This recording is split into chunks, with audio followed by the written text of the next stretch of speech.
আসসালামু আলাইকুম। আপনাদের জন্য আরও একটা রেসিপি নিয়ে আসলাম বাদাম এবং তিল দিয়ে। সবগুলোকে আমি ভেজে নিয়েছি, বাদামগুলোকে তেলে উপরে খোসা ফেলে দিয়েছি, আর তিলগুলোকে আমি হালকা করে কড়াইয়ের মধ্যে তেলে নিয়েছি। চলুন তাহলে আজকে বাদাম তিলের টফি বানাবো, দেখবেন কীভাবে বানাচ্ছি।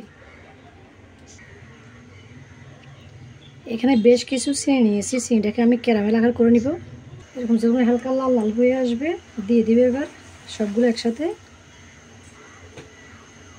ভালো করে নাড়তে থাকবো।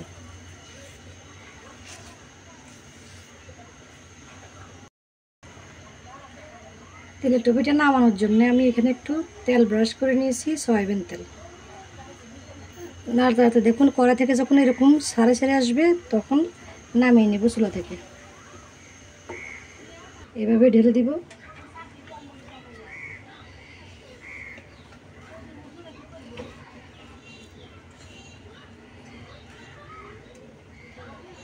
সাথে সাথে চেপে দেওয়া লাগবে।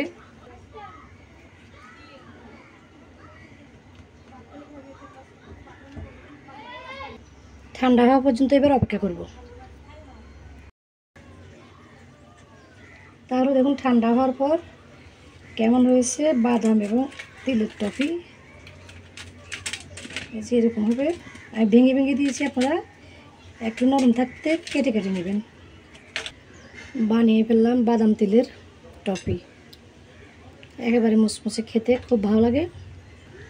বানিয়ে দেখবেন এবং খাবেন, দেখতে ভালো লাগবে, খেতেও ভালো লাগবে।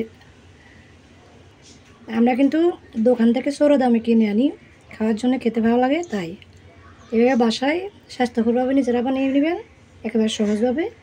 বাদাম তিলের টফি না হলে শুধু বাদাম দিয়ে বানাতে পারবেন, শুধু তিল দিয়েও বানাতে পারবেন। তো আজকের রেসিপিটা এখানে শেষ করে বিদায় নিচ্ছি। সবাই ভালো থাকবেন। আল্লাহ হাফেজ।